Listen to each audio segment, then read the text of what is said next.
Hello, welcome to the Reloading Podcast here on the Firearms Radio Network, presented by Patriot Patch Company and Camerado. So tonight we're going to interrupt the deep dive for a minute. We have a guest joining us from the Second Amendment Foundation, Adam Kraut. Let me welcome Adam to the show. Hi, Adam. Welcome.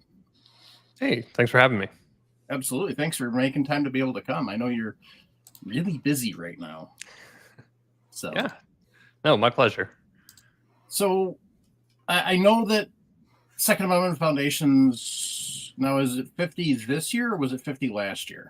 No, it's 50 this year. Okay, so it's 50 years old.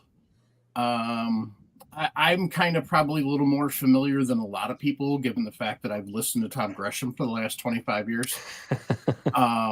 And so, I've heard you on there quite a few times, and, it used to be Alan Gurr and Alan Gottlieb a lot. So, I know quite a bit, but why don't you tell us kind of the basics about Second Amendment Foundation?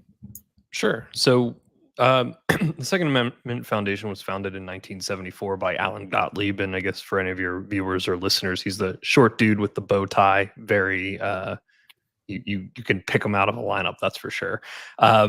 So the organization was founded with this idea of elevating a case to the Supreme Court.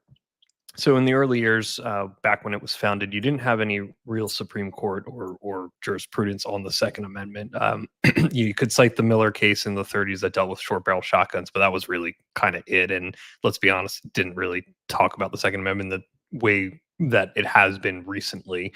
And there was a state case out of Oregon that dealt with the right to keep and bear arms, but it was related to knives. So the early years were kind of spent with lawyers and scholars figuring out what foundation needed to be built in order to start bringing lawsuits to start getting these courts to take these cases, on up on appeal and things like that. So out of that was born a couple things. There was the Legal Scholars Conference, and I guess I'd be remiss if I didn't say the early years were really kind of built around education and less so around filing lawsuits. So they were building this foundation by doing original research, publishing articles, publishing things for public consumption and the like.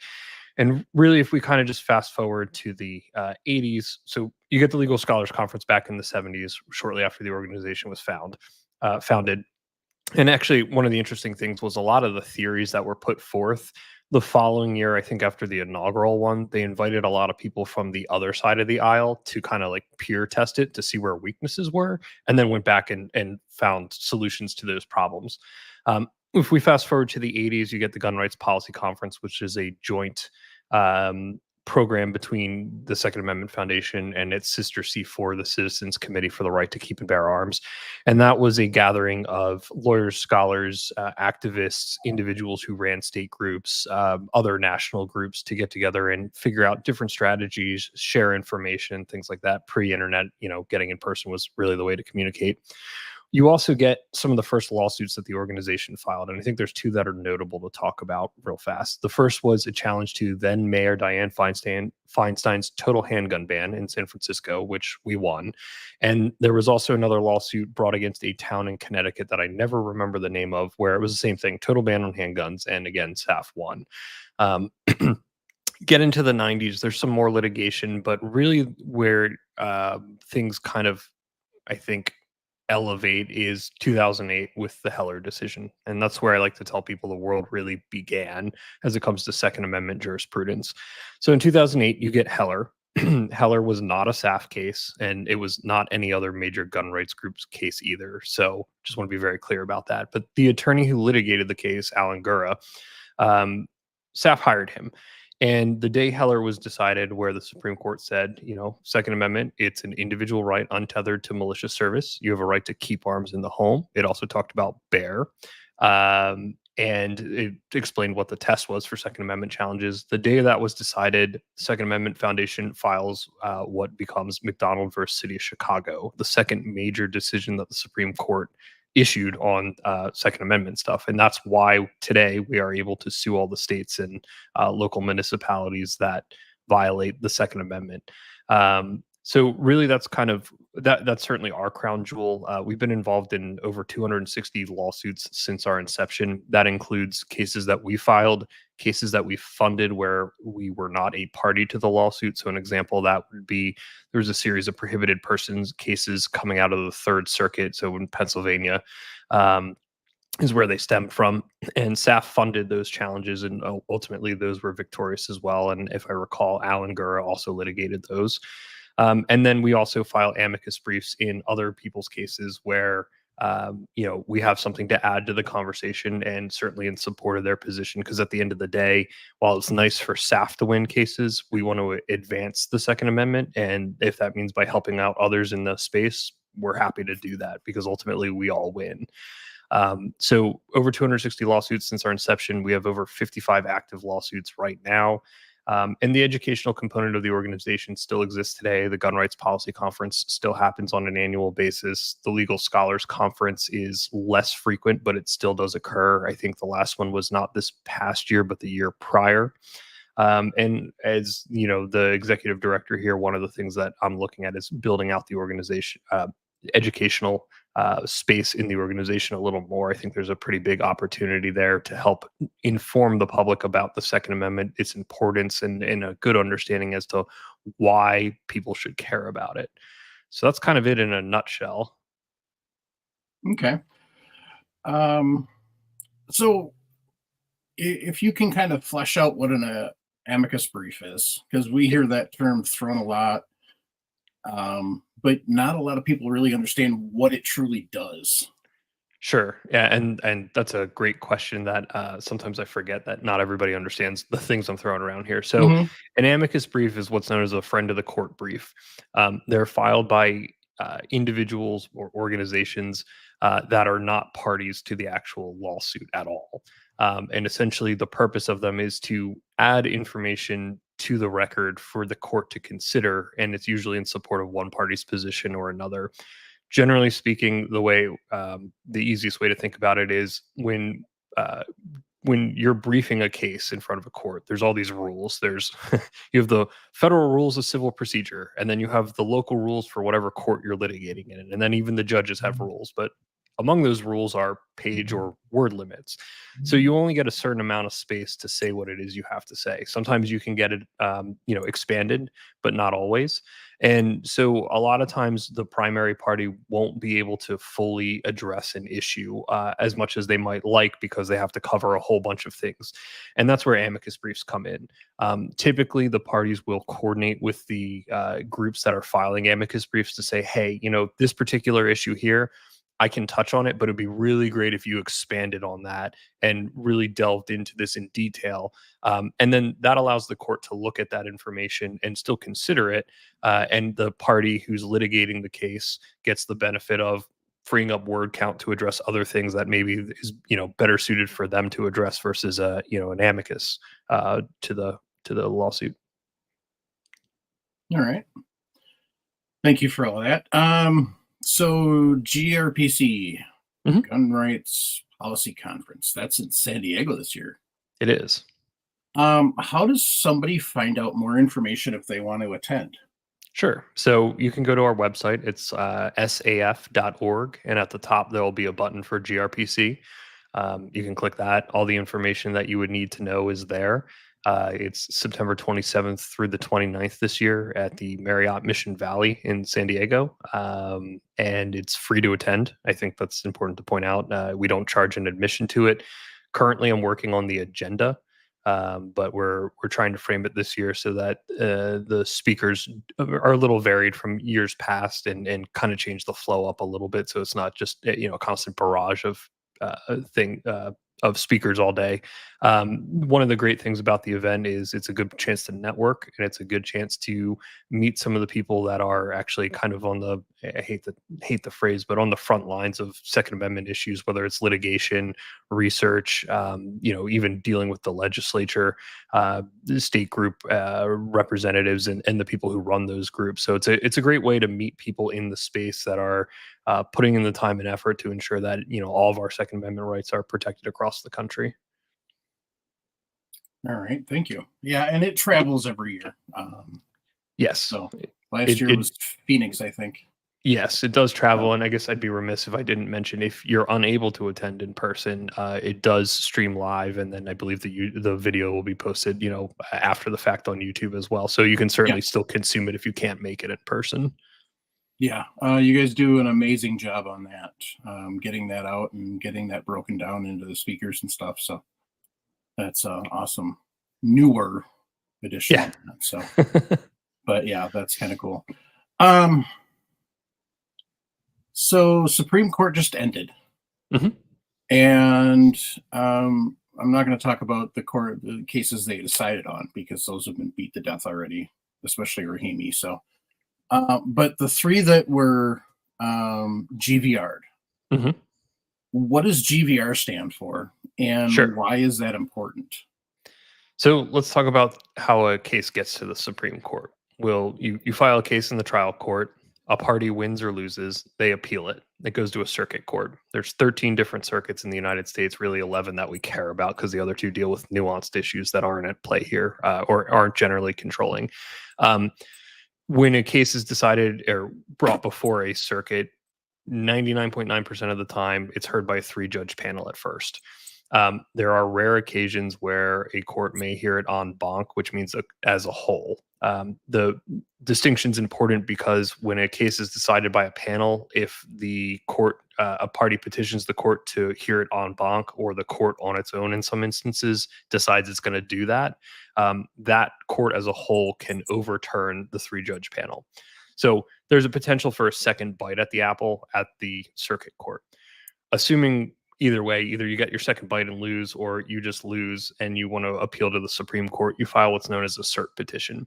The Supreme Court doesn't have to take pretty much all the cases that end up before it. There's rare instances where it has what's called original jurisdiction, which means that that's the court you bring the lawsuit in. An example of that would be when a state sues another state. The Supreme Court's the one that has jurisdiction to hear that case. So all these others go up on a cert petition, and basically it's a petition asking the court to hear this case. This is why it's important. This is an area of law that needs to be resolved, and then the justices will get together. They'll have conferences. Some they will just flat out deny right away. They know they're not interested in it. Others may go to conference where they discuss them and then they take a vote. You need 4 justices to have a case heard.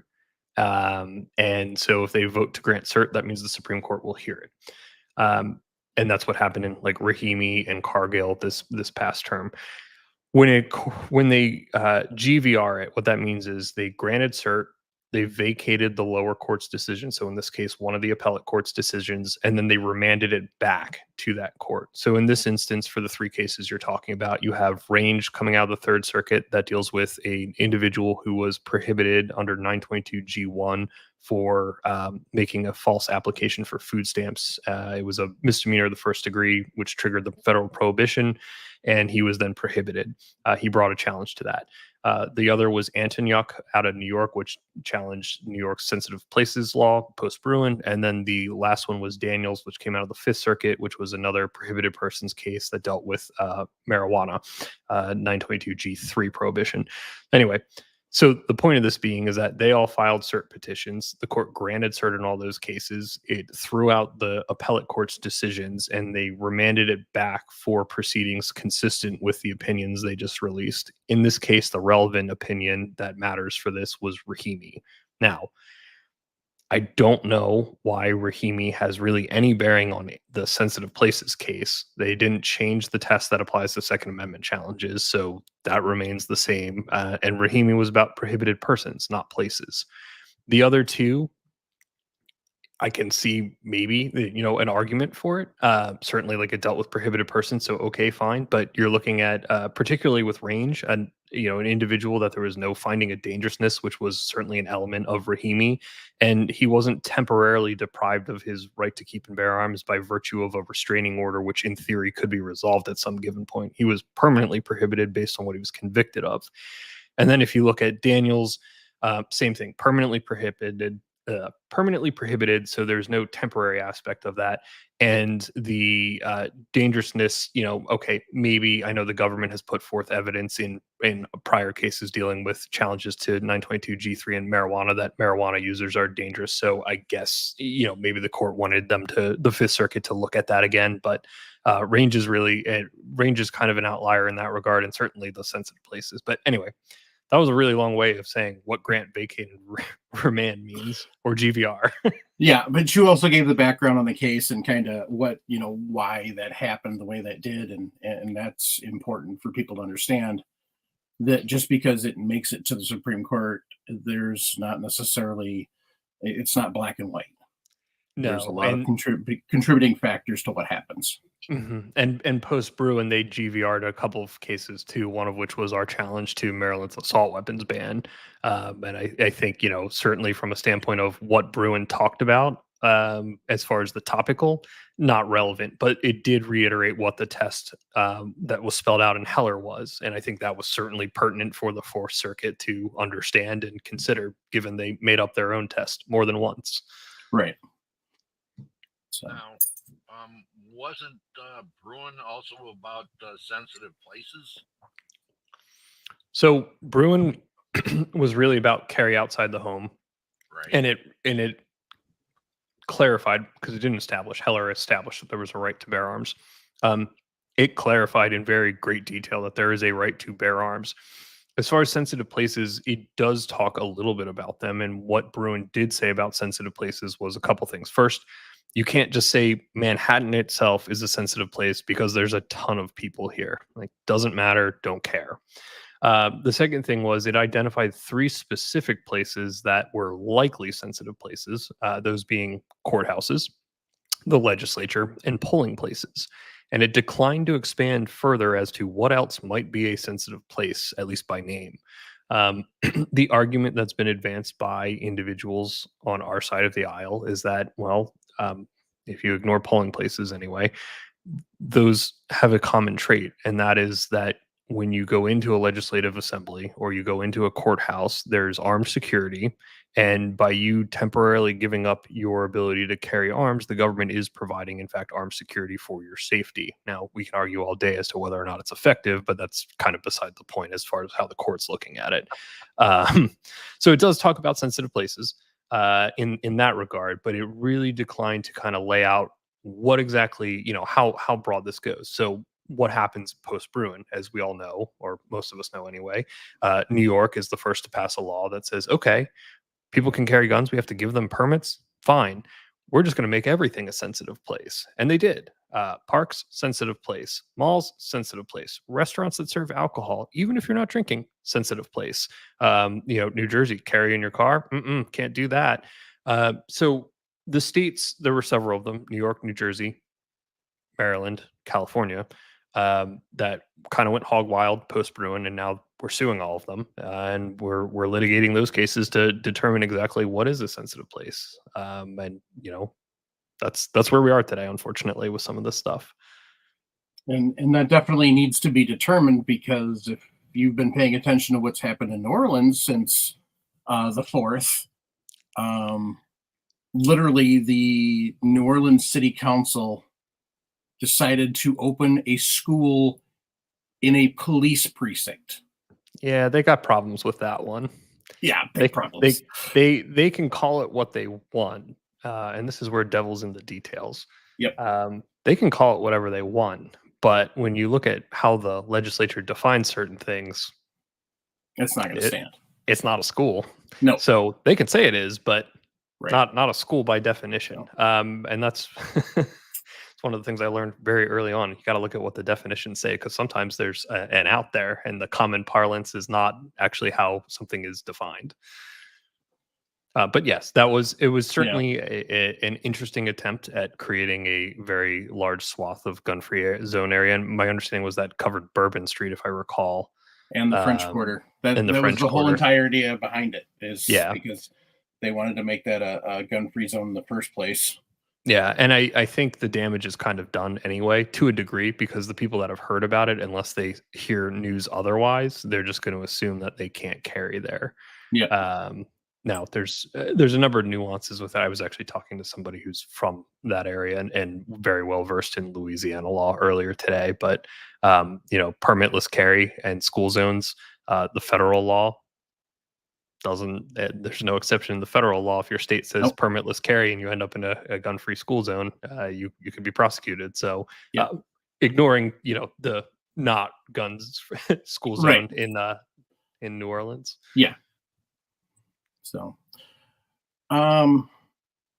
where is a really good place for everybody to go to kind of, because, we hear Bruin being, bantered about a lot, but not a lot of people really understand what Bruin really covered and what it didn't, for that matter.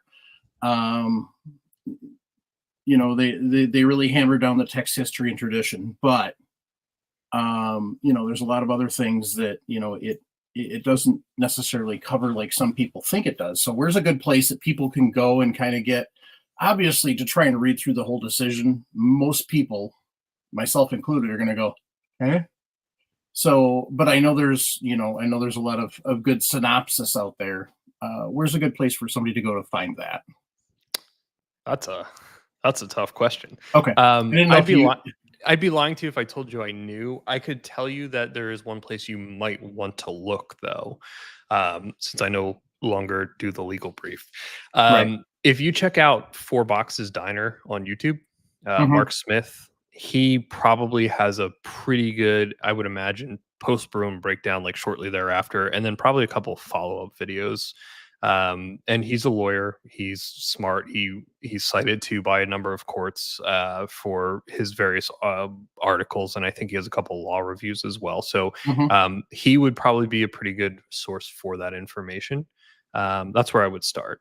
Okay. Any chance that the legal brief's coming back? I'm going to decline to comment. So, that's a lot of work, the legal brief. If I recall all your work that you put in. It's a lot of work. Yeah. I don't envy the people that do content creation for a living at all. Actually, that's 100% a full-time job. So, indeed. Well, I want to thank you for your time. SAF.org is the website, correct? Yes. Okay. And you can certainly find us on social media. Yep. Everything except Twitter is Second Amendment Foundation. So LinkedIn, Facebook, Instagram, YouTube, and then Twitter, it's 2AFDN at 2AFDN on Twitter. Or I had to look that up. I had to it. look that up because I just got back on Twitter after being off of it for a few years because now we can live stream to Twitter. So nice. So that's especially considering YouTube likes to keep taking content down. Yeah. But I had to re-sign up for that, and I'm like, all right, where is it? And then I actually had to Google it. I'm like, oh, okay, that makes more sense. So yep.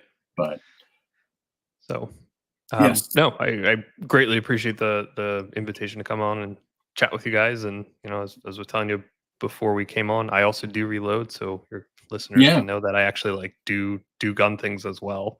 Yeah. John and I used to work in the same gun shop, and I worked there before he did, and I was hired to cast bullets in the back. That's where I started. So I even know about casting. Casting bullets from the Silver Stream. The lovely purple ones. Yes. I think it was the last ones that I bought. They were purple. So better bullets. We and by we I mean the owners decided purple because nobody was selling purple bullets at the time, and you had blue bullets, of course. And yes, to answer the question here, if I participate in the activity of reloading in my spare time, sometimes that's actually where the majority of the ammunition I shoot comes from, but I don't get there frequently enough. And I often forget what the hell was on the press. I spent a lot of time loading shotgun over the last 2 years, though. I was shooting a lot of trap. Yeah. So I was shooting a lot of trap, and I bought a SL 600 off Facebook Marketplace and drove up to Connecticut to buy it. It's $1,500. I'm like, sweet, taking this thing. That's a nice deal for that. If Yeah, all it set was up, it was a good deal, and it's been a pretty good press as well. Little bit of growing pains trying to figure out the different settings on it, but other than forgetting to drop lead every once in a while, it's been Yeah, pretty going from single stage to a progressive is a big jump. I've got a 366 that actually Paul gave me, Okay. and then I just picked up a Hansa Swarren 800 that I'm going to play with a little bit. But yeah, it's definitely a learning curve. But Yeah, well, I went from I started on a 550, and at the shop I worked at, I mean, there were 550s, 650s, 1050s, and then the Camdexes and ammo loads. So I've loaded on all those at some point in my life, and so I started with a 550 at home. And actually, before I even worked at the shop, I had called to ask. I was interested in getting in reloading, and the owner Roger spent a lot of time, like a half hour on the phone. I never bought anything from them prior to that. So I actually ordered a Smith & Wesson Shield when they were impossible to find, and paid more money to give them my business based on what he did. So started with a 550. I ended up buying I think I bought that SL600 next, and then I bought a 1100, and I have a oh geez, it's a single stage. Why? It's the red one. Why is the name escaping me? This has been Hornady? I'm sorry. Hornady? I know it's a coax. Yeah, it's a Forster. coax. Yeah, Forster coax. Yeah. This is apparently my brain is just shot. Had you asked me that a year ago, but I got into that, like I was telling you earlier, for my bolt action rifle. Yeah. So I'm loading on a bunch of different things when I find the time to do it. We will teach you how to reload on the 550 for precision. Perfect. Yep. Well, when you get those powder measures from Dylan to throw stick charges, like no powder measure, we get you an AT4. Yeah. Auto Trickler 4. That way I've seen those. Those are not inexpensive. Nothing inexpensive about reloading for precision. Yeah, I know. Nothing's inexpensive about reloading, period. True. The key is to remember that you get to shoot more per penny. Honestly, I don't do it as much as you guys, certainly, and probably not all that much, but it definitely at one point became a hobby in and of itself, which was cool. It was just another way to do something different that was enjoyable from time to time, and other times I'm like, man, I really need like 500 rounds and I need them now. Yeah. So that's a nice relaxing thing too. So give you a chance to step back from your normal stress and kind of just zone out a bit. So. Yeah. How often you trap shoot? Not that often right now, but when for the first year or so, I was shooting twice a week at the local trap club, and then I ended up being invited to sit on the board of the trap club. So I sat on the board for a year, and recently gave that up, which was fine.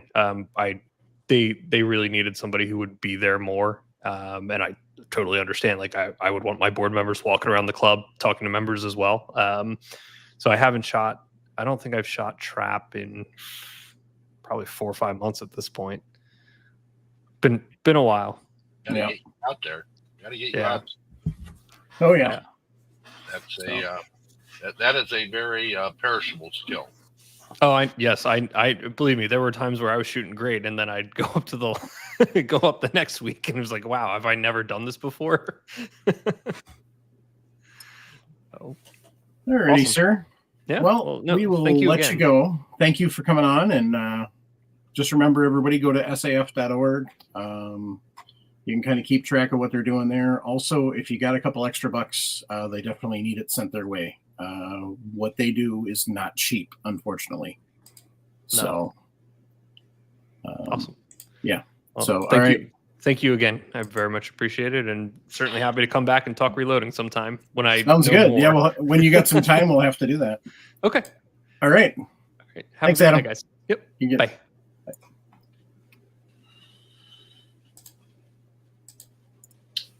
Yeah. See? So we've been blessed this evening. Tim's camera doesn't work, so we don't have to look at him. I didn't know he's flipping us off right now. So bad about it. I don't know. Maybe he fell asleep. It's muted. Uh-oh, there goes the dog.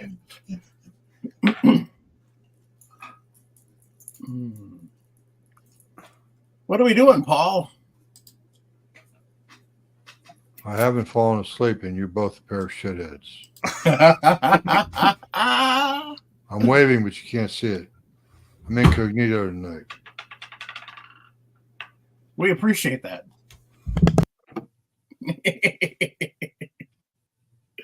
Oh, Jim, if we didn't give you crap, you wouldn't think we care. So I see a Charge Master. Now you said that's the link, Paul?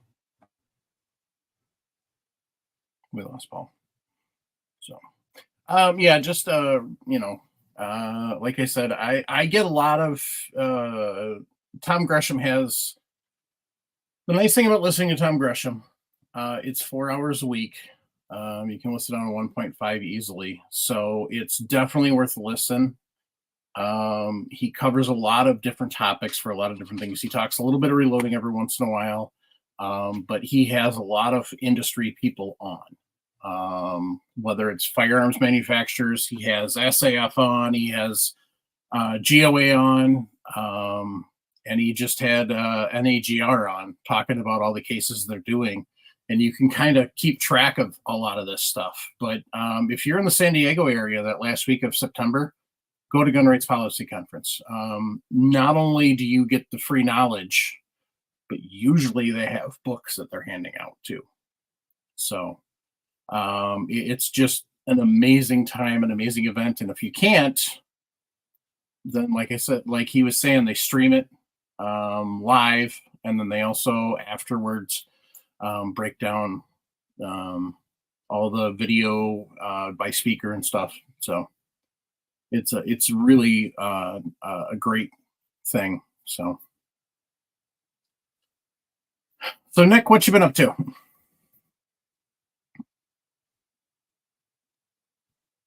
Paging Nick. Nick disappeared on you. I've actually done a couple things. What'd you do? Well, I renewed my membership in the San Diego Gun Club. I told you that, and I got my card back. Awesome. Yep. Renewed my membership for another year. What'd you do, Nick? Anything new? Trying to think. Oh, I do have a new rifle coming. Yeah, I was gonna say about a gun. Hopefully, gonna be here Friday. It shipped out today. Either Friday or Saturday, it'll be here. It's kind of a cool one. It's a Argentine 1909 long rifle, but it's not. I think it's pretty cool. It's not just any one. It's actually was previously owned by Eric from Iraq Veteran 8888. He was selling some of his collection off, so I was able to pick that up. And cool part about it, he's got a full-length video on it, him shooting it, hitting targets at 300 yards, no problem. So I'm kind of excited to get that. So other than that, haven't done a lot of reloading and kind of just getting ready for some other stuff going on here soon. Yeah, Eric's got quite a bit of experience under his belt. He's put on right on YouTube. Yeah, I've been watching Eric. Yeah, I've been watching Eric for 15 years almost, since I was a kid, and he's one I've always looked up to in the military community. So for me to finally be able to pick up one of his firearms has always been a kind of a life goal type thing. And things see him have to sell a lot of his stuff off, but I know for sure it'll go to a good home and at my house. So yep. It was fun because one time he was actually out there casting or whatever. Yeah, his vehicle license plate on the back of his vehicle. He wasn't worried about covering it. He says, "Man, if you want to come find me, I'll tell you where I am." Yeah, well, that's the thing. He doesn't care now because he's got those big Malinois, and they would eat your face off so quick. Oh yeah. So, but no, he's been selling the guns through Chad's gun broker page, so I've been emailing with Chad quite a bit as well, and been able to run at SHOT Show NRA years ago. We always ran into them, but now to be able to email back and forth with Chad's been kind of cool. So it's kind of a true lifetime goal to be able to talk to them about other stuff. And so, but well, congratulations on the rifle, Nick. No, I'm excited for it. It was one of those ones that was a really good price what it sold for. I was kind of surprised what I got it for, and so definitely gonna be shooting it here in the next week or two. So now I gotta get some ammo reloaded for it. What cartridge is that? 7.65 Argentine. Okay. So I already have a nice cast load we've worked up for when we did our video for our 1891 Argentines, that we were in like the mid 20s for a cast SD load. Yeah. So we're gonna just continue that load and shoot it through that and see how it works. Most excellent. Other than that, I got a big military show, gun show / military show coming up at the end of the month. I'm a member of that board, so we're starting to get that show ready, and awesome.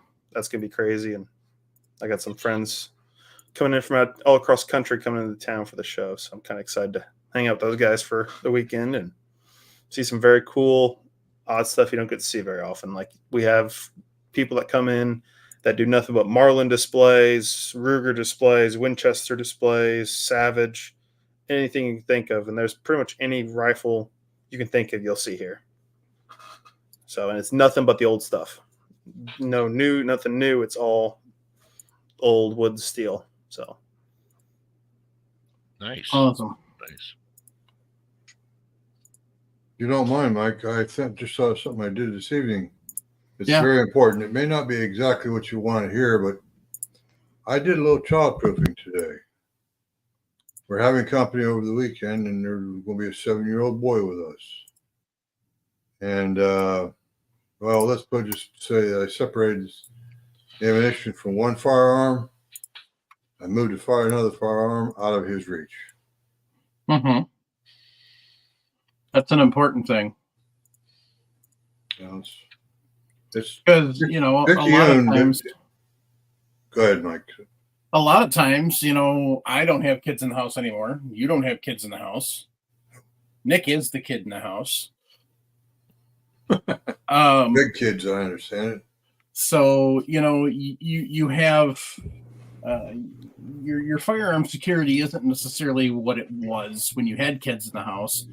And so, now you got somebody coming over and you're like, where do I have them all hid? And, because a lot of the time, I've got them strategically placed around the place. So if I need to get to one quick, I can get to one quick. And obviously an unloaded gun doesn't do me any good, but a 7-year-old in that situation is not a good thing. Nope. That is a bad thing. So now you got to go and you got to make those all safe. So, whether it's, obviously it's separating the ammo from the gun, but also, sometimes trigger locking them or locking them in a safe or, whatever the case may be. So that's something that we all think of, that we need to think about. So when I was raising my family, I had absolutely no incidents with the firearms in my children. I've had two in my lifetime, but that's story for another day. Yep. Well, I agree with you guys on that. I taught my girls, they can look at any of the guns they want, touch any of them they want, ask first. Yep, that was the key, is you have to ask me first before you touch right. it. So my dad taught us. So,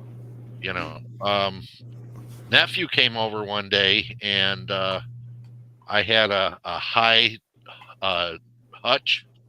Yep. And he climbed up that hutch.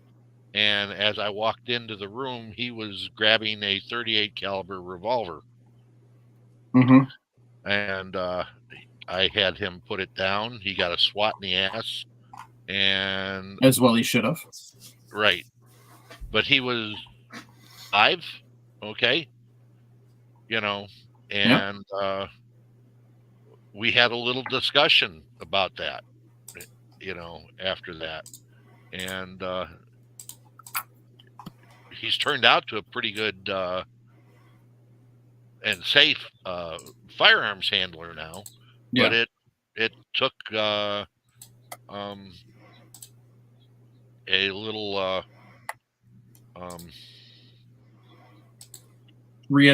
a little education. Right.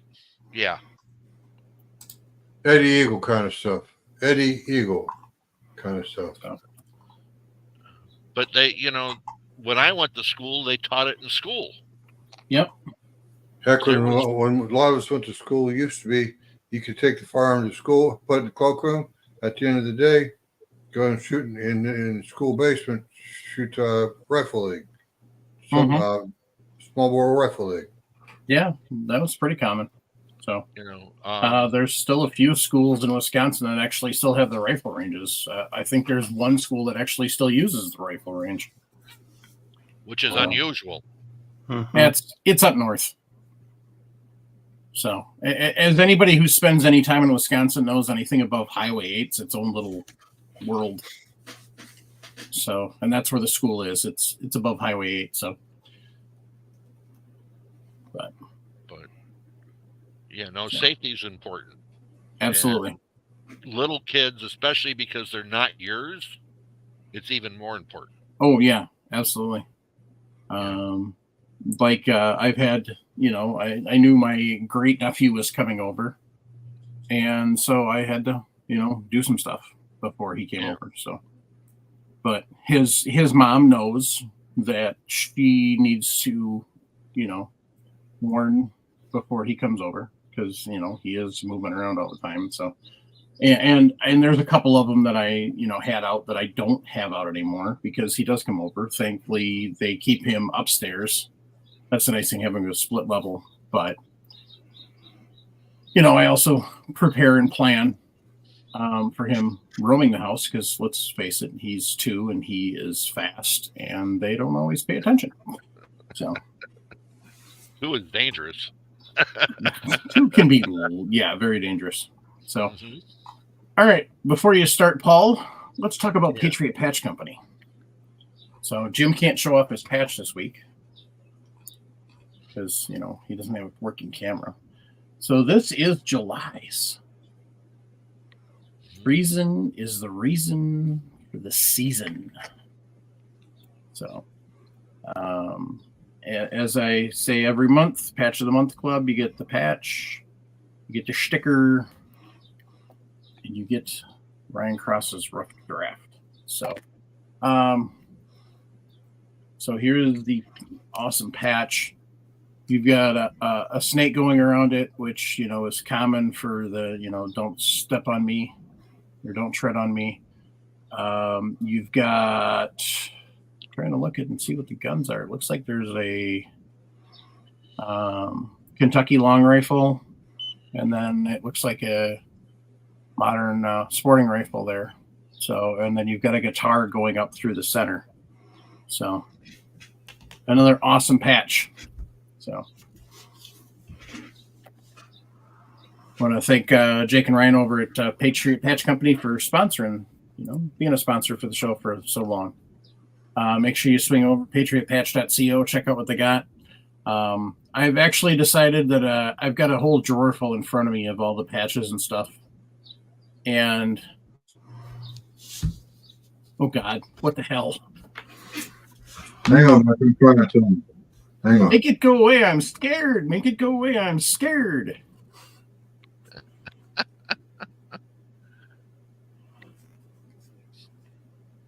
How do I read this damn camera? Anyway, there's the patch. There it is. So, there's Jim's patch on his hat. So,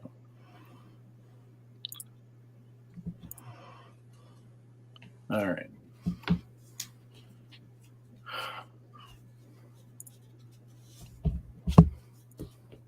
Oder, what are you wondering? What does that mean?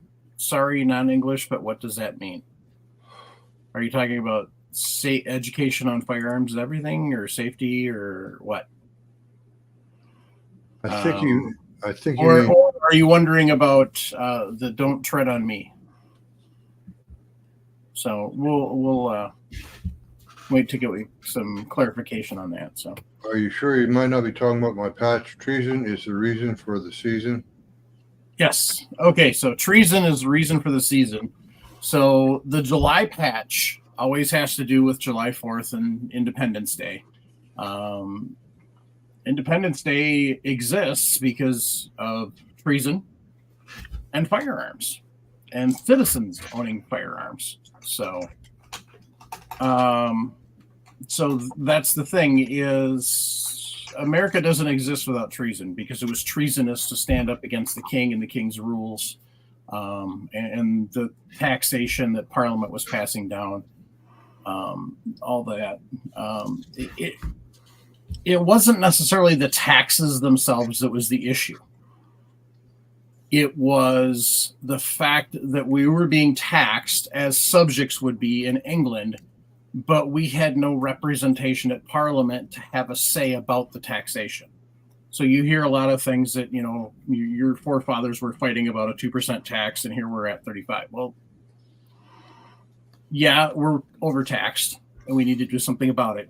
But the premise of what happened in the 1770s is because of the primary thing that happened is the fact that we were being taxed relentlessly with different taxes, and we had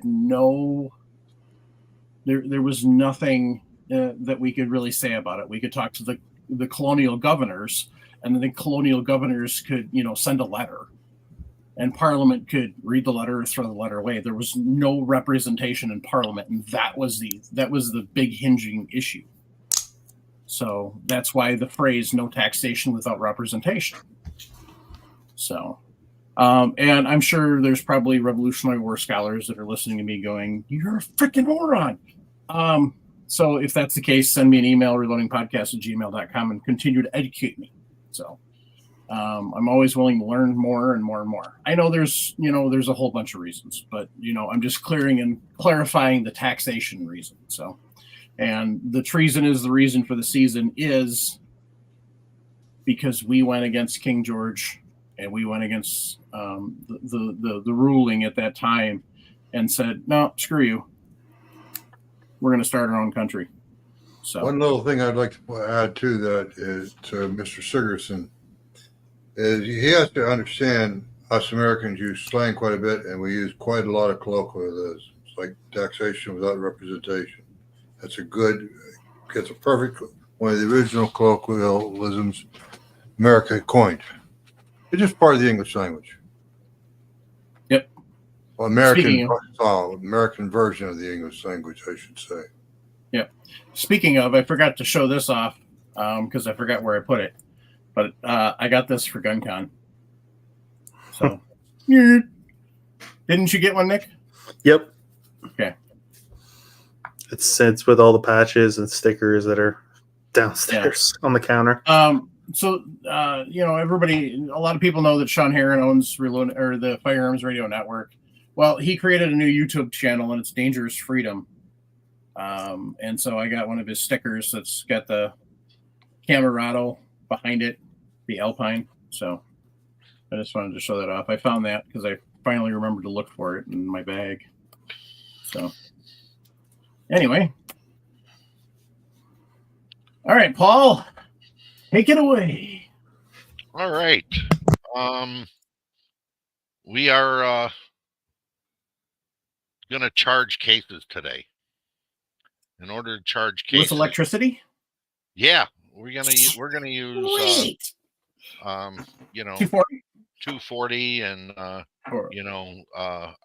a good arc on it to get it to charge the case up. Now charge the case up with gunpowder, smokeless powder to be exact, and this is Varget, and we're loading up a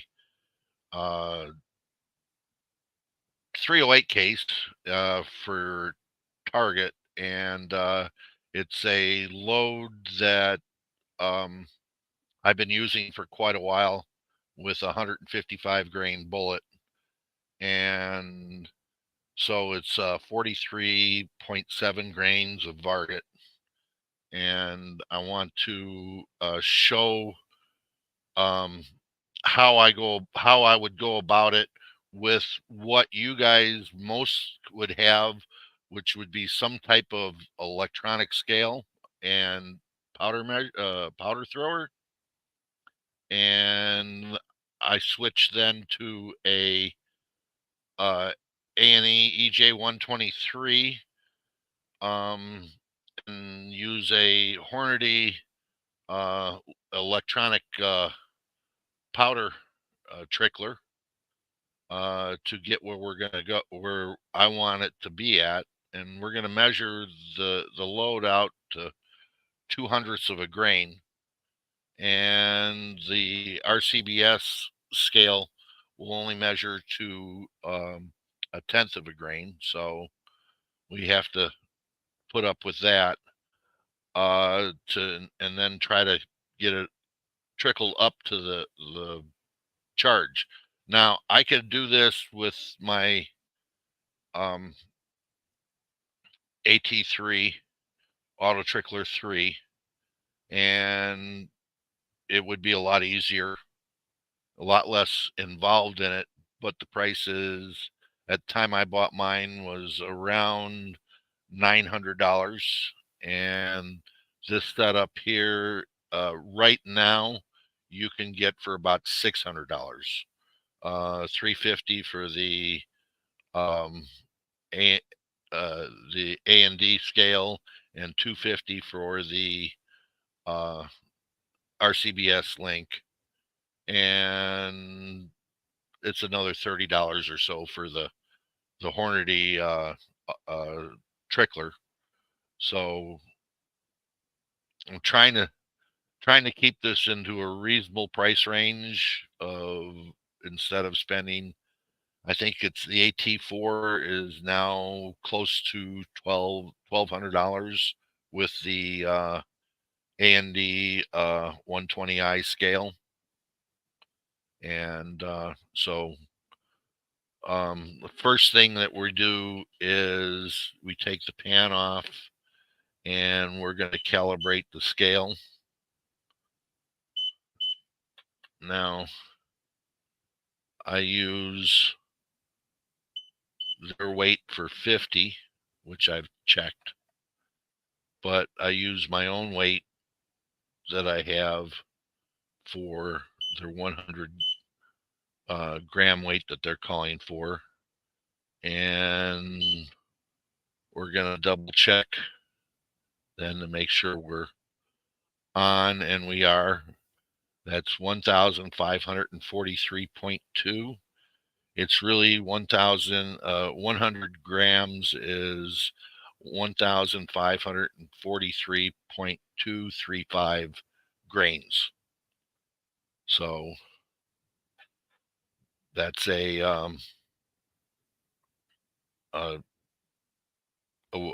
way to keep things where you know where things are at. And then we use the same weight to do the calibration on our other scale, so we know that we're getting the same weight both times.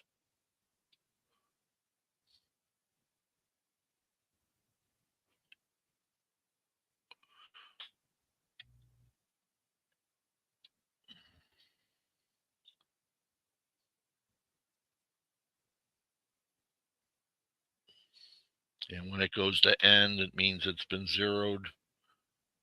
Can return it back on, take me back to grains. Now, I do want to mention that these scales are very sensitive to atmospheres conditions. So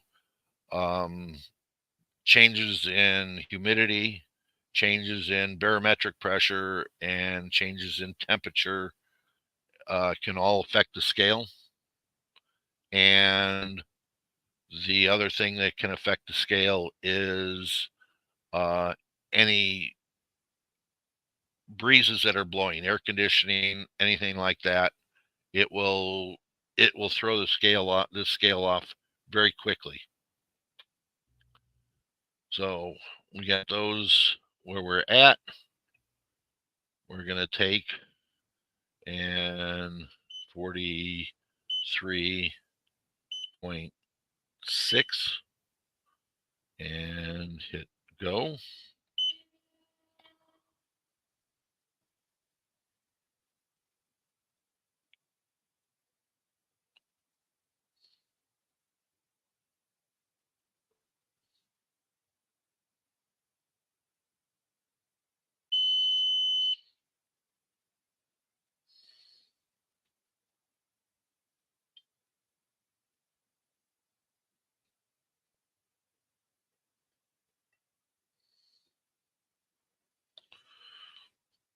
as we can see, the scale shows that we punched in 43.6, and we're getting between 43.2 and 43.4. So we can have a little bit of variation, and once this gets primed, it'll work a little faster. Waiting for your scale, Paul. May I ask you a question? Sure. Okay, you've got an L ridge, which is in the hundreds of the gram. Okay, that's the grain, excuse me. Right. So how do you actually remove that? With a pair of tweezers? One kernel at a time? I can do one kernel at a time like I have here, done into this scale. Yes, sir. Okay. I can, with this trickler, the vibrations are set up so I can move one grain into the pan at a time, and I can watch it and fall as it falls. Okay. Thank you. Yep. Now then, everybody talks about funnels. This is a Saturn funnel. Okay. SATERN. This is in 30 caliber. It will only fit 30 caliber.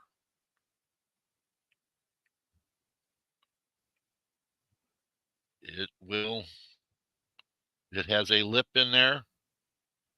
I don't know if we can see that or not, but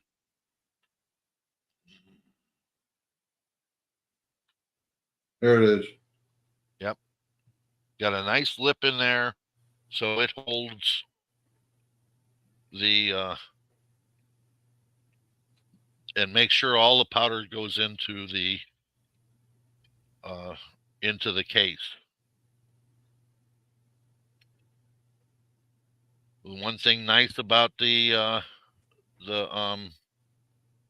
Saturn funnels is there is no static electricity, and there's a small ridge built into the funnel. There, you see it down on the bottom there, that breaks up the powder as it gets poured into the case neck, so it won't bridge or jam with large powder, large grain powder, Like extruded.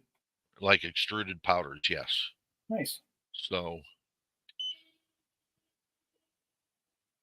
I'm going slow here so we can go through everything and do it. But what I would be doing normally, with this setup, I would pour the powder onto the A&D scale, as so. Whoop.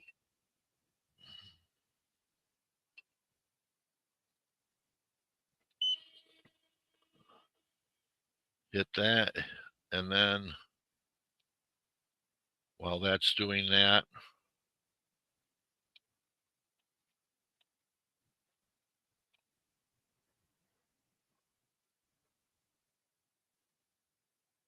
all right, little over,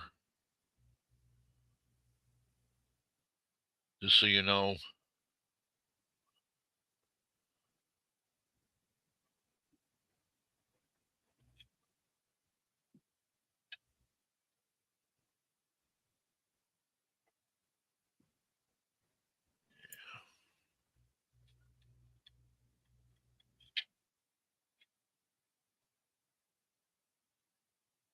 That's one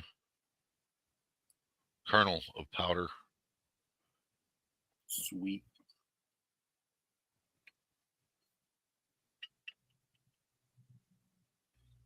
So it can go fairly fast if you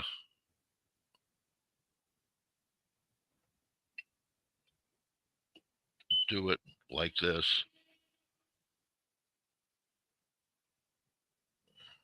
Now look at, we're sitting there. We got 43.6 in there, and it only punched 43.5. Yep. So that's why I use two scales, and I went too much on that one, too fast.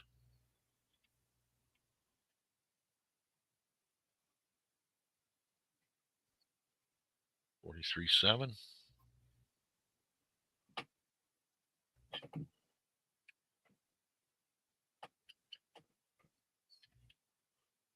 So basically, we can go right down the line all the way through, zeroing in between. What you're seeing is just little fluctuations in the in how it's handled. You can sit down and zero it in between, and it's not making much of a difference in it, other than the temperatures, which are kind of, and humidity, which is a little high in here, guys, just so you know.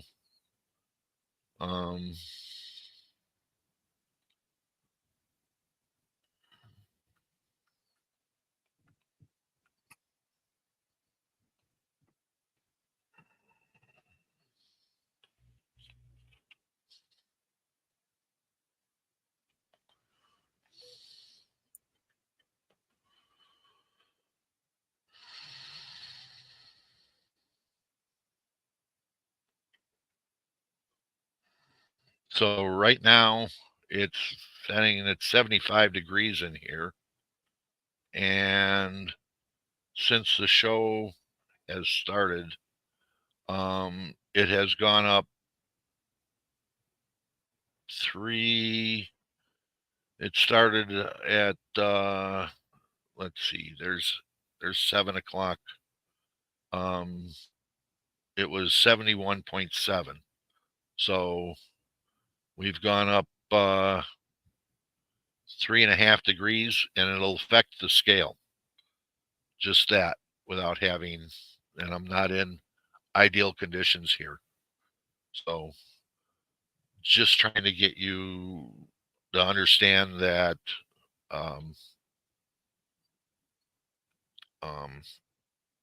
that I'm kind of dealing in conditions that aren't the best for what I'm doing now. But we continue on.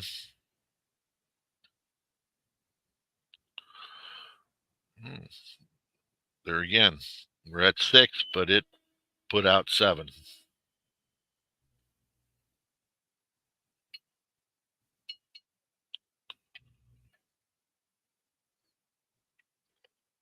Gonna do one more, guys, and then we're going to talk a little bit about bullet seeding.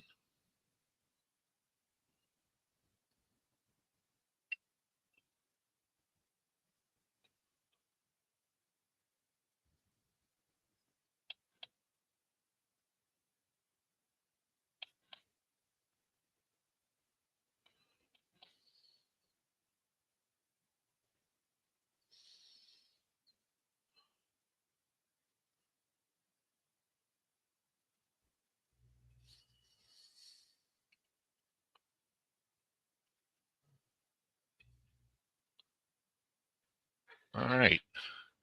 That is pretty much of powder measuring. You are Jeff, you are chasing it if you zero every time. You're chasing it. You look, this said -2 before, now it's at 0. And it's at 0, every way through it. So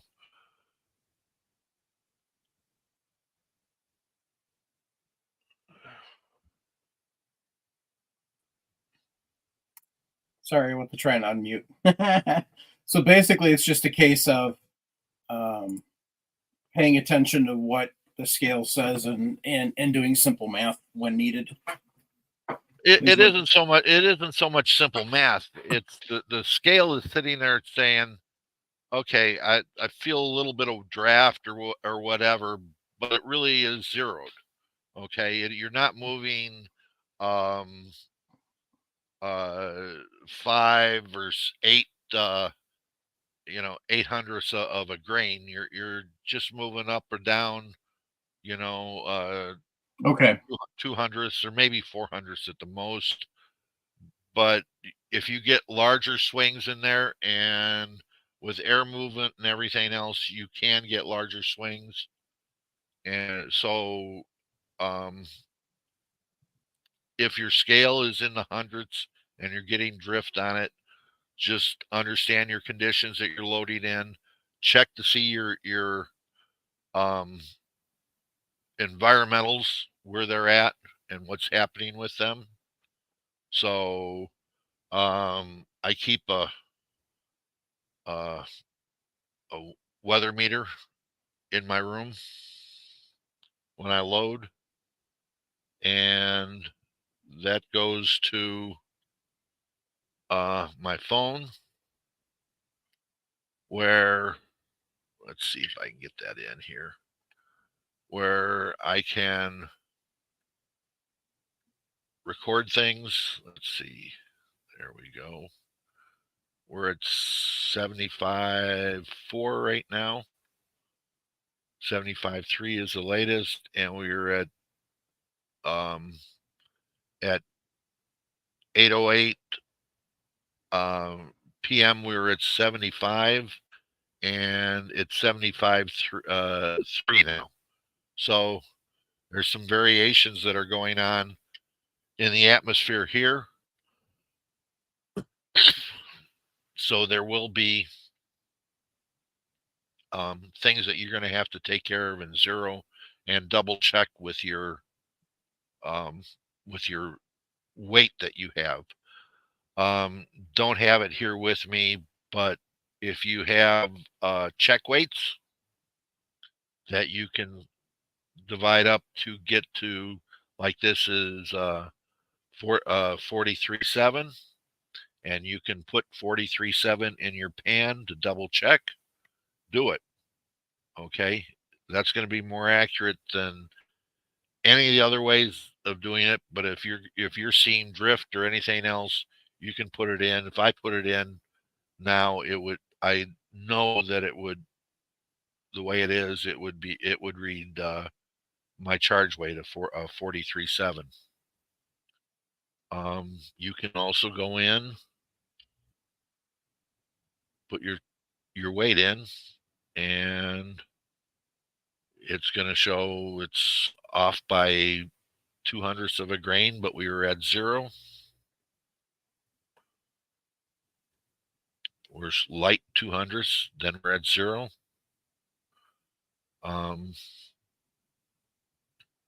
It's going to go back and forth on me right now, but we're gaining heat. It's getting warmer in here, and we're going up in temperature, and it's expanding slightly, and we're having a little bit of drift. And the only way to get around that is to recalibrate. And it has not, it doesn't hurt to recalibrate often. If you use an electronic scale and you're measuring to the 200ths of a grain, calibrate often. And I mean every 10, 15 rounds. If you're doing it like this, if you're doing it on an AT4 with a 120i, and you're not in an environmentally controlled area, every 20 rounds or so, recalibrate. It doesn't take much time. So the next thing we got, bullet seeding. Yep. How many people out there know the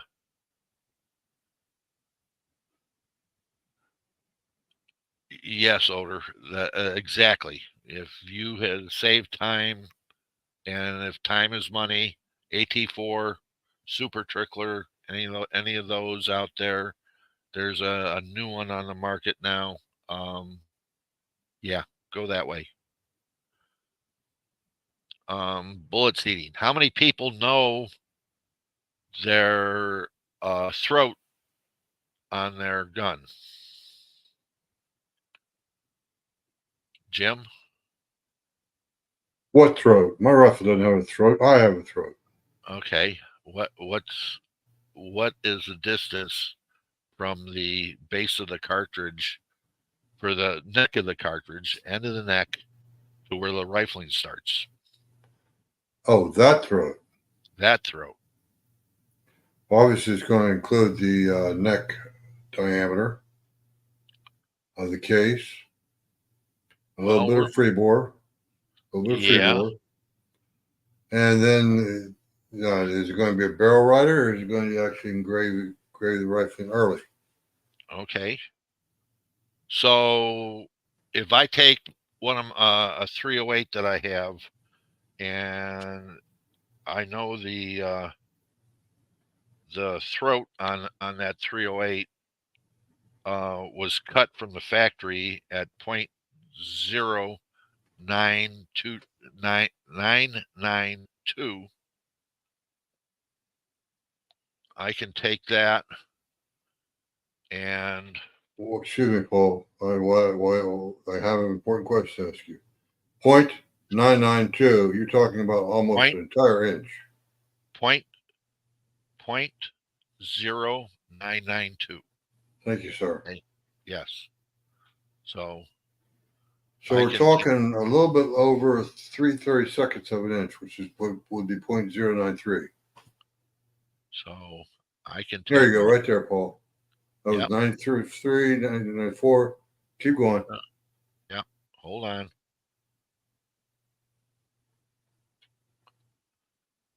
I can do just that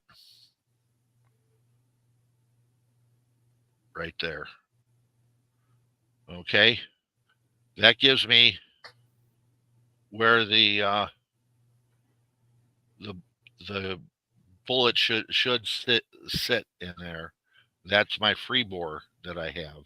So if I know that, I can take a case and see where I got my. So what I believe Mr. Nelson is doing, he's talking about the how far the bullet has to jump from the cartridge into the rifling. Right. So we're talking 93 thousandths, 99 thousandths, just a hair over 3/32 of an inch. Not very far. Most carpenters work within an eighth of an inch. But it's carpenters. But I realize that's kind of bringing it off the unrelated topic into the show. So Paul's bullets are going to jump roughly 0.0992. Right. So how do I set that now on my? Well, I noticed you did the smart thing. You set it for 0.099 because you and I both know your calipers don't go down to the tenth of a thousand. They only go to a half of 1/1000th. Right. Right. So I can take my my Hornady or Stony Point gauge here, and I can sit down and say,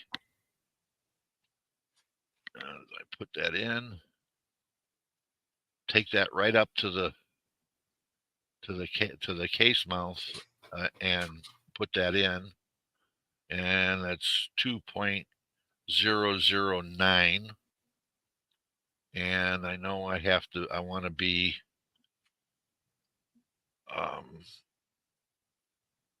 2.099,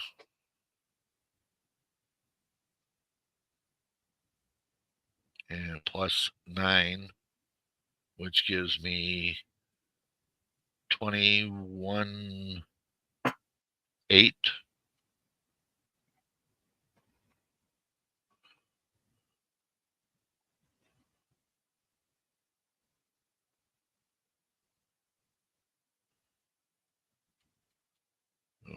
So you're actually measuring just the case in this situation here.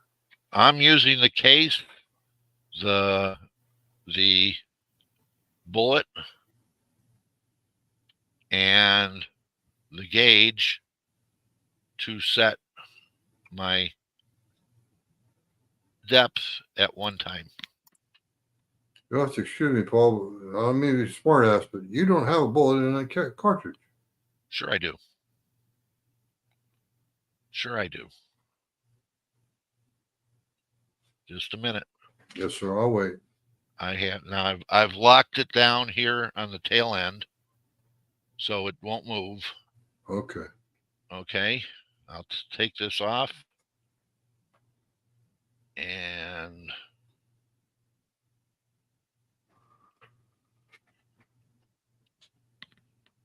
there's the bullet. All right. So now I have from the ogive set. Now I can go in, take my calipers. Paul, would you mind bringing your calipers up into the screen? Thank you, sir. Yep. Take my calipers, come in, measure. So 793. Okay. That gives me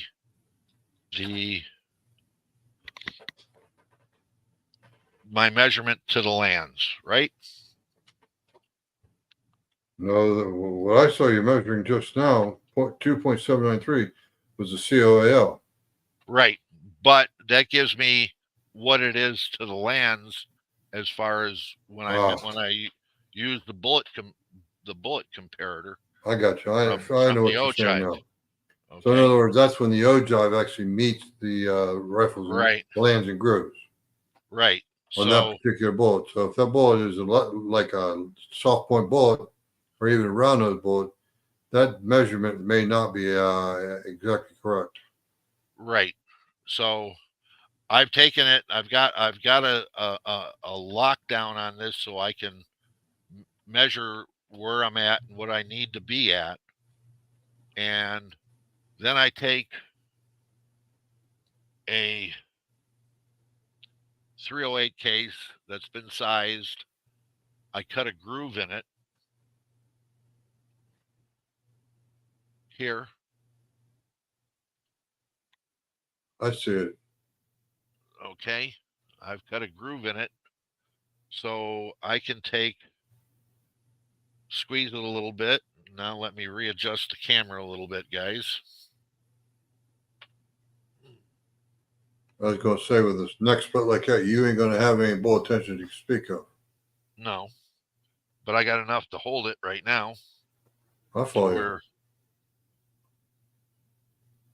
No, I follow you.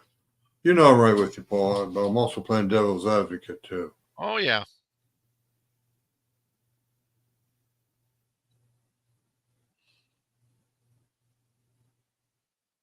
All right.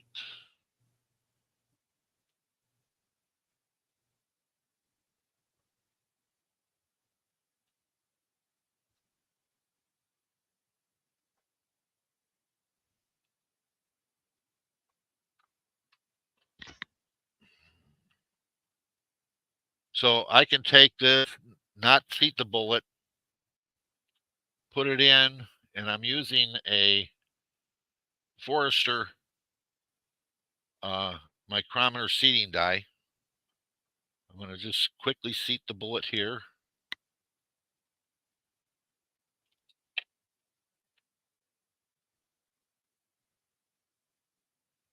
Okay.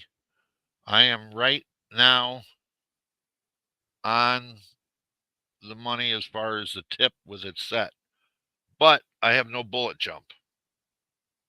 Right. Okay. Right now it's sitting just about on the lands.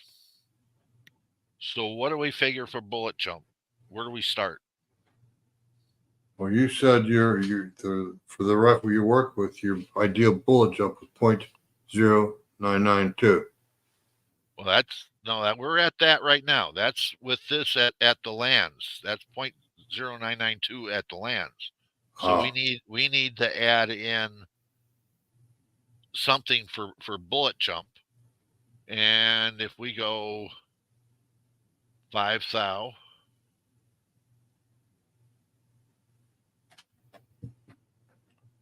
that doesn't move the bullet very far, 0.005 of an inch. No. Which also means it doesn't give you much time either. No. Okay, we go 5 thou, and let's go 10 thou. Okay. Double the jump, double the time. Right. We gave it 10 thou.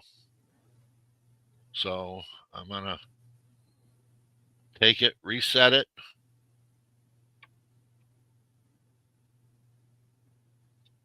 And so now we're at 2.790. So basically we've moved it back 10 thou. Bring it up in the screen, please. Yep. Sorry to keep after you like that. No, it's okay. It's harder for me to do this. Well, I know you're concentrating on the reloading, and I'm trying to help you bring it on screen. Yeah. Yep. All right, good. All right, good measurement. Good measurement. Okay. Now, So just out of curiosity again, what bullet style is that? What kind of bullet nose is that? this is a Nosler 155 grain custom competition bullet. Okay. Okay. So we've set this now, and I'm gonna take a minute here and get the bullets out.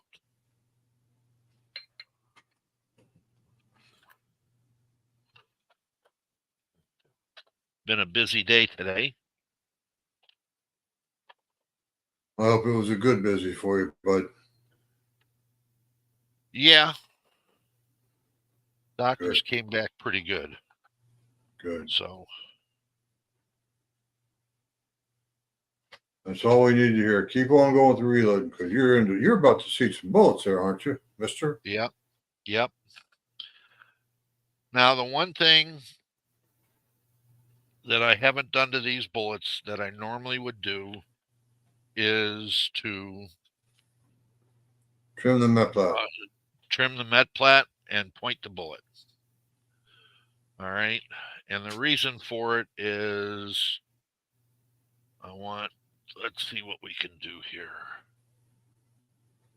Stop. Right. Don't move. Don't move. Don't move. You got it perfect. You see the difference, the how it's uneven at the tip? Yeah, I see it. Yeah, Okay. he's slowly spinning. You're drifting down the screen. Back up a little bit. Now rotate a little bit. What Paul's trying to show you is that bullet the nose of the bullet is actually off 7 or 8 thousandths from one side to the other. Yep. So what he and I were talking about was trimming the metplat or putting a point on it. Talking about squaring that up, and then because he's going to have a nice square nose on that thing, so he's going to want to put a point back on. So he's going to trim off a little bit more copper. Do you see this one here? How much it's the nose is bent onto this one? Yep. I see it. If I can see it, everybody can see it because I ain't got good vision anymore. You know, you're drifting down again, Paul. Thank you. Yeah, this bullet is going to be affected because the tip of it is not square enough that at the velocity you're talking about, 2,700 feet per second or 2,800 feet per second, that is going to create a hell of a sideways wind load. I mean, it's going to take, instead of piercing the air straight and true and normal, it's going to pull off to the side a little bit. Mm-hmm. Yeah. And so this one here, if I was just reloading it normally, I would reject the bullet completely. Okay. That'd just be a sighter But then. right. But if I can take and trim the met plate on it and point it in a bullet pointing die, I can salvage the bullet, and plus I can make all the bullets the same.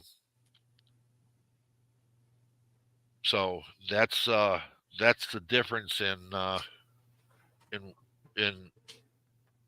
doing it one way or the other, and getting a more even and more match like results, and you won't see as much variation. Right. So Make it more consistent. So consistency right. is the thing we keep preaching. Yep. We have a answer to your question, Paul, because I didn't answer it very well. For bullet seeding, Mr. Sigurdsson, Odor Sigurdsson from Iceland, has read somewhere that you need to use increments of about 0.03 of an inch to find your sweet spot. If larger than that, you may miss it. It's sort of a question to the answer. I can, 3,000ths, or if you want to, is a little bit light, but nowadays, most of my rifles are shooting with a tuner, so I don't chase the lands anymore like that. But just to be honest with you, I have found that 5 to 10 thou is a better jump to work with a tuner. You can go play with 3 thou, and you're going to work real hard with it.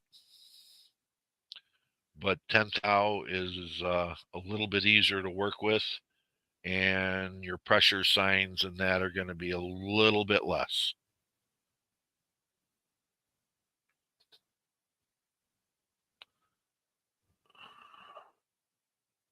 Only DVRT.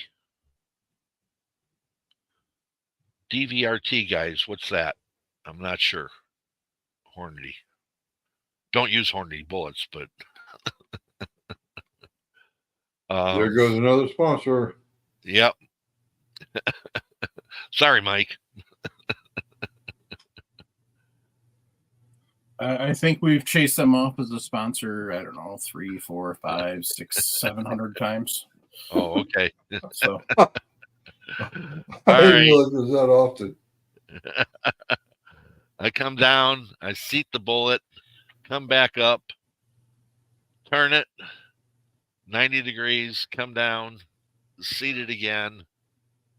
Now, guys, one thing I got to tell you, dwell time, okay? We talked about that when we were sizing the cases. We need to talk about that when we're seating the bullets.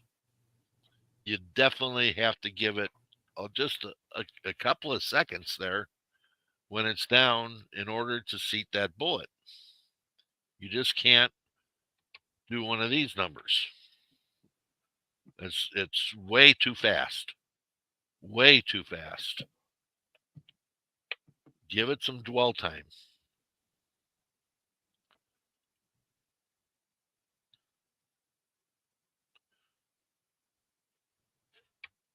Other thing to do is to if you drop a bullet on the floor, guys, unless you have carpet, and I don't care how clean it is or if it's concrete or tile or anything else, that bullet does not go into your gun. Okay? DVRT, Delta Victor Romeo Tango. He's saying drag variability reduction technology. Flat method versus pointed method. Basically, you're doing that. You're giving it a flat tip when when you're trimming your bullet, and then you're taking the bullet pointing kit and bringing that trimmed edge into a flat point. Okay, so you can't take that is this is still a flat point on that bullet. I don't know if you can really see it, guys, but that's a hollow point is a flat point. That's what they're doing. They're sitting there saying that it's a pointed and that, but a hollow point is flat across the top. So you are working if it's correctly trimmed. If it's correctly trimmed, but as you get a bullet from the box, the better the bullet is, the better the you'll have with having a good tip.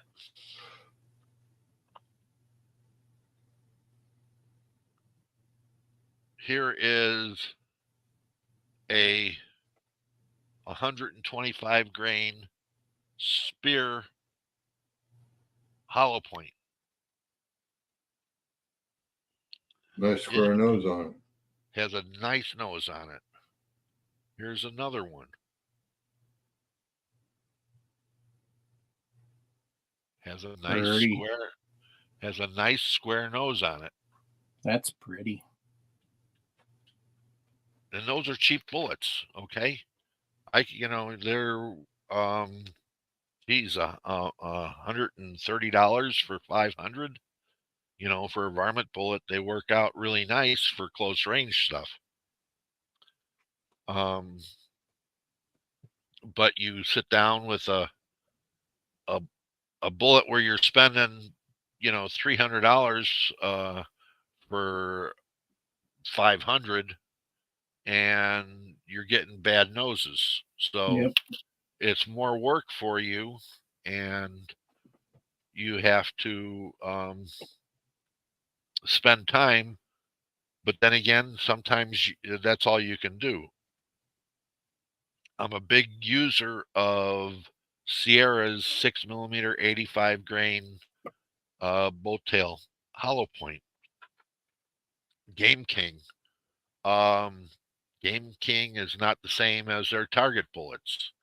So I end up trimming all of those and repointing them. I wish I could demonstrate that here, guys, but it's just too much stuff to drag here and bring back. I will redo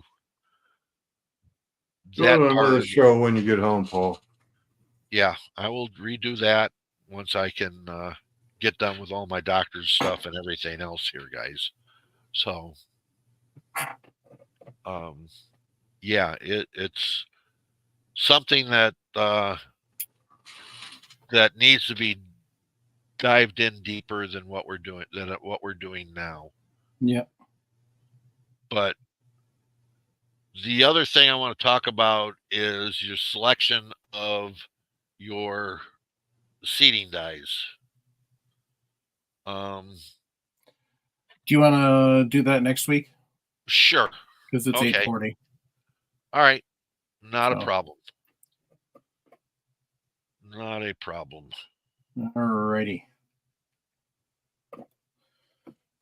So I want to take some time to talk about Camerado.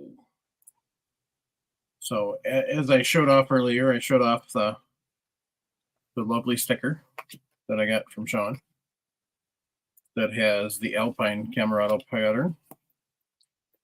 You can see that right there.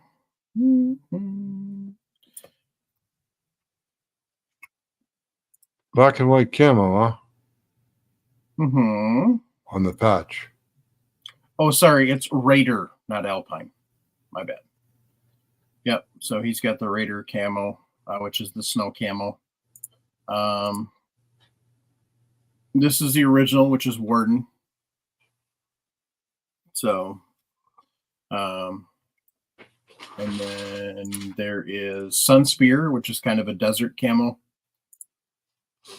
Basilisk, which is a dark, like a green forest camo. And then a Night's Watch, which is the black camo. So, Camerado. Believe everybody should look great in camo, which is why Camerado offers a range of sizes, including larger options, because great style and comfort should be accessible to everyone, like me. Ready to upgrade your camo game? Visit Camerado.com to explore the Camerado collection. And for our podcast listeners, use the code RELOAD at checkout for an exclusive discount. Camerado, where style meets wilderness. And that was the one thing that I must say, Nick, we did see a lot of Camerado at GunCon. So,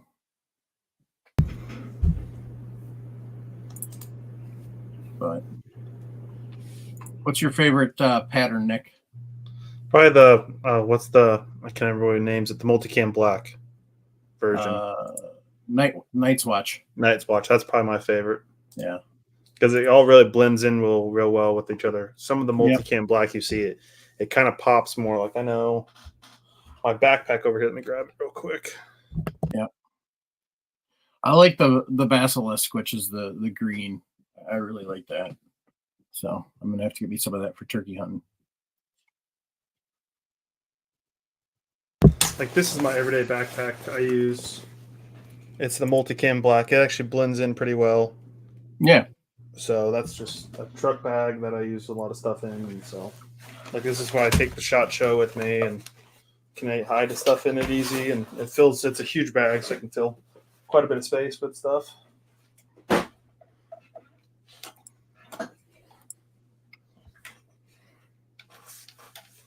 So yeah, they've got 6 basic options. They've got the big luau, which is a button-up Hawaiian style shirt. They've got a unisex hoodie, a zip hoodie, a windbreaker, pajama pants, and a hockey jersey. So,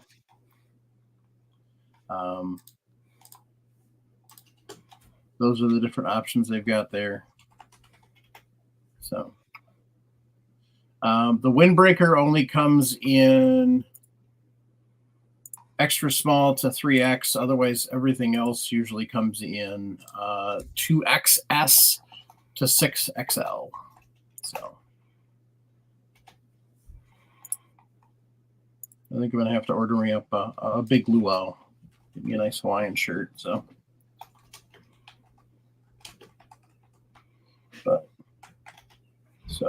and the nice thing is it does give you an estimated delivery. Also has a nice size chart that tells you, chest, waist, and hips measurements. So you can kind of figure out what, your best options are. So definitely some really good stuff. So. But that's Camerado.com, CAMORADO.com. All right. Huge shout out to Adam Kraut from Second Amendment Foundation for coming on, taking some time out of his busy schedule. I know he doesn't have a lot of downtime, so the fact that he was able to spend some time with us was huge. Also, just thank you, Paul, for your continued plowing through this, even though you're struggling a little bit. I greatly appreciate it. Not a problem. Not a problem.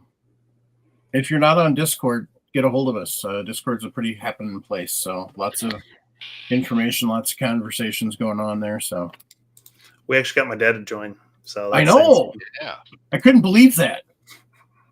He's been saying, "Oh, I might get on." I'm like, "Yeah, you might as well." So. The nice thing about Discord is, unlike Fartbook and a lot of the others, there really isn't any censorship.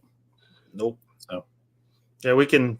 I know, Paul, you've helped guys out, set stuff up. I know that's another thing. There's a lot of knowledge in there. Yeah, it's a lot of knowledge. Great with the live chat rooms. You can just jump in there if you got questions about your press or anything. We can do a video call or Yeah. Anybody can jump in to answer any question. We've done that plenty of times for people. And, if you just, want to get on and bull crap, Yep. Go to the general chat one and throw up, hey, anybody want to chat? And, if I'm on, I'll hop in. Yeah, I do that every so often with guys on my military surplus chat channel. We'll just jump on, hang out, bullshit, and so have fun. Well, the other thing too is you can sit down, and if somebody doesn't want to talk over the in the general chat room, you can talk to them individually over the computer, and with pictures and everything else. Yeah, you can private message and stuff, so right. It's really nice. There's a lot of options there. Yep. And when you do a group one and you're trying to solve somebody's problems, everybody can get into it, and they can see what the problem is, and maybe they have a solution. Yep. So, that's always a big thing, Yeah. So, yeah, definitely awesome. So, and then, you can sit down and, you can give Bench Attic a hard time about, being too serious. Measuring out to 100,000ths of the primer seating depth or whatever. And, Yep. Like I say, he's a bench addict, and he can, we get him out to the shooting range every once in a while. So. Yep. So, indeed. So, on that note, gang, thanks to everybody that tunes in every week. Thanks to everybody that catches the audio podcast. We try and do it so it's kind of centered for both, but when we're doing demonstrations and talking about this stuff, sometimes it just shows up better showing it on video. So it's on Rumble and YouTube. Check out the videos. I'm not sure what the deal is with Parler. Parler is kind of being janky. They kind of started out good, and then they just went to crap. So, and it's just not well done. Speaking of Discord, Mike, can we broadcast into Discord? Nope. Okay. No, I wish, but no. I've heard there's the people that run Discord are looking at that. Yes. But they're trying to avoid certain things. Like, a lot of these wannabe shooters, they go out and they put it on Facebook or YouTube or whatever. They're trying to avoid that BS. So they're looking at ways to do it, but it's not set in stone yet.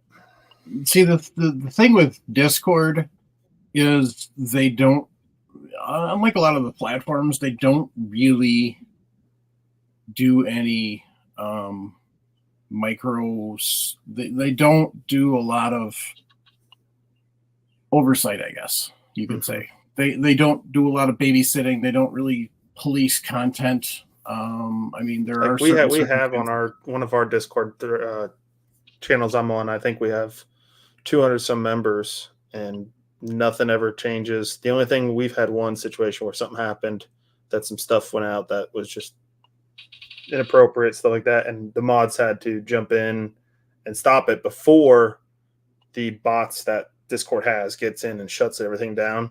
They give you some time compared to some of these other platforms where it's literally seconds and you're gone. Yeah, they give you some time to take advantage. Being a mod, I'm on that a couple channels. We have to really watch what goes on, but they kind of give you that freedom. Yeah, I mean, I can't remember getting flagged for anything ever in the entire existence of Discord for us. So, yeah, language is not a problem there. No, we actually have a channel in there for memes, right? And we have fun with that. So, yep. But it's a place to talk about reloading, but it's also just a place to hang out and be people. and bull crap. And Yeah. there actually And is I had to convince Dad. He was like, "Oh, I'll never do it." And I told him, "Dad, it's the newer version of the forums, in a way, yeah, because you can chat person to person interactively all quicker than you're going to do on a forum. Second of all, you can't on a forum go and live video call somebody. Mm-mm. So it's the newest version of your forums, is what it is. Mhm. The forum's still a great place. I love the forums, but it's your newest version of that. So Yep. And so far, he likes it. So Awesome. Really? Well, on that note, gang, keep your brass shiny. Jump on the Millsap short bus. Grandpa said, "Don't listen to your mama. Violence does solve problems." I'm always harping about at the end of the show. My tagline is to support the Second Amendment. I was in awe of the fact that the Second Amendment Foundation sent somebody to represent them here on our little show. Yeah, and not just anybody. Yes, exactly. So the lead attorney for the organization. Yep. Support the Second Amendment, guys. It's the backbone of the Constitution. Oh, I'm sorry, backbone of the Bill of Rights. Mm-hmm. It's what puts the teeth in the Bill of Rights. Yep. 2A all the way in forever. Yep. Make sure you're supporting your local and state organizations, your national organizations. Make sure you're registered to vote and plan to get out and vote. The only reason that Bruin exists is because Trump got elected and put 3 justices on the Supreme Court. If you look at the ages of the justices of the Supreme Court, there is a very good chance that 2 in the next term could be replaced. So it is huge to make sure that you get out and vote. So unfortunately, we're stuck with the choices we're stuck with, but you kind of have to boil it down to basically a couple of things to make your decision. So, well, Mike, I tell you what, Clarence Thomas is no slouch. No, we both know that. Yeah, anybody who's ever read any of his dissertations, get that. Well, he had a big mic drop last week with the Illinois assault weapon stuff. Yep. Basically said, "Hey, lower courts, you make your decision. We know what we're doing afterwards." Yep. So the catch with the Illinois, and I didn't bring this up on purpose, but with the Illinois assault weapons ban, the only part that made it to the Supreme Court was the request for the injunction. Because that's all they were pushing for right now, is to try and get an injunction to keep it from being enforced. Now, because that got shot down, they got sent back. Now they actually have to go through and do the actual trial. So now we're actually going to get the court case going through and starting to climb that ladder. Well, the judge has asked for, in that case, everybody submit everything to them so they can meet sometimes this month. Yeah. Okay. Yep. So everything had to be given over to them. Yeah. And that, so that is going to go forward. Right. And then they'll run into the what is it, the Fifth Circuit, or not the Fifth? Excuse me, the Seventh. Yeah, Seventh. Yeah. The Seventh. Which, if you heard the opinion of 2 of them, Seventh is only a slight step below the 9th in absurdity. Right. Let's just put it that way. Yeah. That's the easiest way to understand it. Assault weapons are weapons of war, and they're so damaging that one of the guys was sitting there saying how bad it was if you hit a target with it, that it's chewed up and there's nothing left of it if you hit it with an M16 or AR-15. They're weapons of war. So, but I always thought weapons of war were allowed under our Constitution. Maybe last time I checked. Yeah. So I want my tank, dang it. yeah. You know, If I ever win the lottery, guys, I am buying a freaking tank. If I remember right, there was no Continental Navy. Okay, Correct. that was all done by Privateering. private citizens.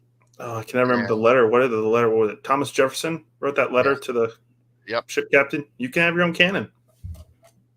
Yeah. So, you know. Yep. So,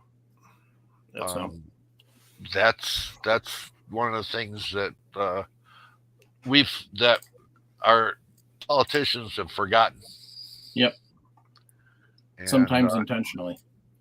Oh, definitely. I need an F-16 or a tank to in order to take on the federal government. Well, nice maybe, to have, but not necessarily. Yeah, but I have what I have.